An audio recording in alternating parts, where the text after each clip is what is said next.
COP28, the UN's annual climate summit, will open in Dubai this week. The meeting comes at the close of the hottest year ever recorded. Discussions will focus on the impact of climate change, plans to reduce emissions, and the annual question of who will foot the bill for global warming. But there will be one notable absence at these talks. US President Joe Biden will give the summit a miss, although it's unclear why. He attended the last two annual conferences. Mr. Biden's climate envoy, John Kerry, will head up the delegation for the world's second largest polluter instead. Scores of other world leaders will be at the COP28 talks. This includes Indian Prime Minister Narendra Modi, who's hoping to play a bigger role in global climate negotiations. British Prime Minister Rishi Sunak, who recently delayed the UK's climate goals, will be in attendance as well. Pope Francis will be there too. As part of the COP28 meetings, travel sector firms that signed an agreement a few years back to accelerate climate action will showcase how they're working to be part of the solution. In the first part of our special series, I take a look at how tourism is under pressure to transform. Time away from home that leaves little trace. Travel almost everywhere has boomed, but there is a darker side to the problem of plenty. I think we need to be concerned. It's real, it will have an impact, and it's also a sign of potentially things to come in the future if no active interventions are being put into place to stop it. The impact of over-tourism is being felt across Asia. One study showed Thailand's biggest island, Phuket, hosts 118 tourists for every one local resident. Other sought-after destinations in Asia have taken tough measures to deal with the downsides of mass tourism, from closures of popular beaches in the Philippines to tackling crowding at iconic sites and tracking numbers at tourist hotspots with technology. Tourism authorities are trying to have their cake and eat it, making tourists feel welcome, protecting locals and natural environments. The goal? Curbing the worst of tourism. The recovery after the pandemic has been a lot quicker than was anticipated, and we seem to have forgotten some of those objectives of trying to do better, making sure we don't move into the traps that we saw before COVID hit us globally. And some of those anticipations and some of those expectations have seemed to be or have gone out the door. Tourism numbers may be up, but the mood of local communities is less so as impacts bite.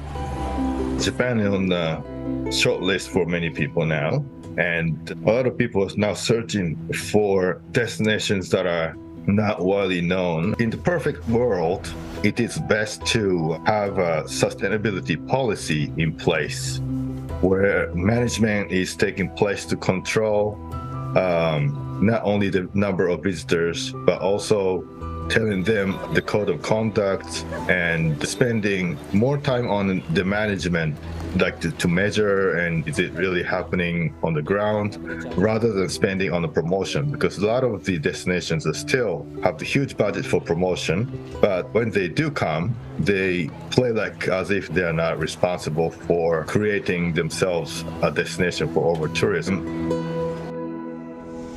A small green corner in the foothills of the Indian Himalayas also faced the challenge of managing over-tourism head-on. See, Corbett is one of the oldest parks of India. It was one of the first tiger reserves in India in 1973. So definitely the tourism model in Corbett was counterproductive to wildlife. For decades, Corbett National Park has juggled the benefits of a growing tourism industry with protecting India's rich but fragile biodiversity. A lot of other parks have to learn from it that if you don't control, if you don't have a landscape level conservation strategy, if you just keep thinking about the core and tourism as two separate things, then things will go haywire.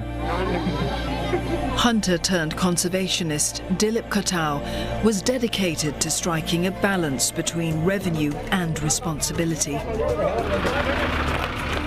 He and his wife, Reena, developed Infinity Resorts, some of the first eco-conscious hotels in India, including one on the periphery of Corbett. At the same time, founding an NGO.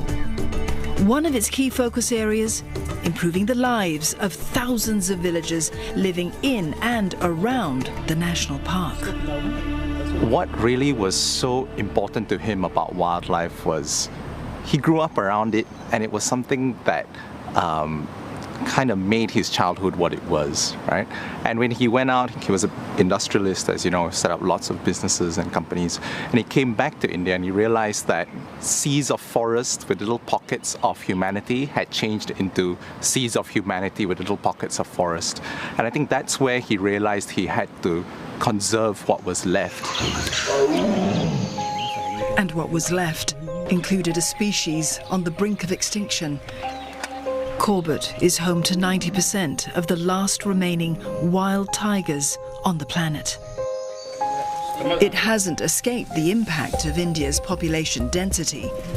The so-called buffer zone is also home to a growing number of villagers dependent on the park for basic needs, and tourism is never far. Earlier, we had a very wildlife-focused clientele, and lately it's been more towards, the burgeoning middle class, and lots of domestic tourism has now become the forefront of the customer base that we cater to. So this, of course, presents us with new challenges. Those challenges included an explosion in the number of tourists in the buffer zone, and along with them, noise and traffic. But Corbett is not alone. Demand for the wild tiger experience across India's 53 tiger parks is seeing a resurgence post-pandemic. The tourism industry around the core of some of these tiger reserves have several hotels, and there are hundreds of thousands of people coming in every year, especially in the non-monsoon seasons, the prime season being the winters. But there is pretty much a good crowd coming all throughout the year from October to June end. And in the past we would have a lull, but lately we don't see. So you have to book your safaris at least 2 months in advance to get the desired route that you want to go on. For Dilip Katau, change meant advocating a model of eco-tourism that has gone beyond just the chance to spot the world's last tigers. In 1995, he introduced a scheme that gave financial assistance to villagers whose cattle had been killed by a tiger or leopard in the buffer zone. It's a hardship not without dire repercussions across India's national parks, with impacted villagers taking revenge. Even as he battled ill health, Dilip continued to defend the merits of supporting villagers with little choice but to live with wildlife. This has resulted in no poisoning or killing or poaching of tigers or leopards in the Corbett landscape, and the number of tigers has increased. It offers a vision of a hopeful future where humans and nature might live in harmony. Without tourism, you will not have the kind of money that is going into the villages which are around these parks. And without that kind of income of people, it is very difficult to justify to the poorest of the poor who live just along the periphery of the core of the tiger reserve that there will be tigers that will come and attack their livestock. There will be elephants that will raid their crops. It is an industry that is actually a magic wand for many of these communities who are paying the opportunity cost of conservation. To have a guest that comes down asking you, hey, what are you doing for the environment? What are you doing for Corbett National Park? I think that would have been his hope, that everyone comes down knowing that they are going to be contributing something back to visit a national park. Dilip Katau died before the term sustainable tourism became fashionable, but his idea of conscious travel in an area as ecologically fragile as Corbett aspired to similar goals. And as the forces of rising travel demand and climate change converge, well, experts say that it's becoming even more critical for us to tread lightly. In the second part of this special, we'll find out why sustainable travel is poised to be the future of tourism.